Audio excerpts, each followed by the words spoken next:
একটা জিনিস লক্ষ্য করবেন, আপনি যাকে যত বেশি গুরুত্ব দেবেন সে আপনাকে তত বেশি অবহেলা করবে। কারো জীবনে যখন প্রথম প্রথম আপনার আগমন ঘটবে, দেখবেন তার কাছ থেকে আপনি অনেক বেশি গুরুত্ব পাচ্ছেন। আপনি যদি একটি সুনির্দিষ্ট দূরত্ব বজায় রেখে চলেন, তাহলে সে আপনাকে গুরুত্ব দেবে, আপনাকে অনেক বেশি গুরুত্বপূর্ণ মানুষ বলে মনে করবে। কিন্তু আপনি যত বেশি তার প্রতি কেয়ার দেখাবেন, তার প্রতি ভালোবাসা দেখাবেন, যত বেশি দেখাবেন যে আপনি তার জন্য সবসময় অ্যাভেলেবল, আপনার দাম তত বেশি কমতে থাকবে। আমরা যে কাজটা করি, আমরা একটা মানুষকে ভালোবেসে ফেললে তার কাছে অতিরিক্ত অ্যাভেলেবল হয়ে যায়, যতটা হওয়া প্রয়োজন না। নিজের গুরুত্বপূর্ণ কাজ ফেলেও তার এক ডাকে চলে আসি। তাকে আমরা বলতে পারি না, আজকে আমার খুব গুরুত্বপূর্ণ একটি কাজ আছে, তোমার কাজে আমি কাল আসি।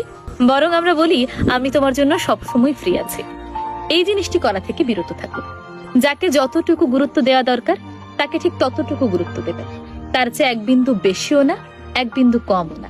যে যতটুকু গুরুত্ব ডিজার্ভ করে, আপনি যদি তাকে তার চেয়ে বেশি গুরুত্ব দিয়ে ফেলেন, তাহলে সেই আপনাকে গুরুত্বহীন মনে করবে। আমাদের জীবনে এমন অনেক ঘটনা ঘটে না? নিশ্চয়ই ঘটে।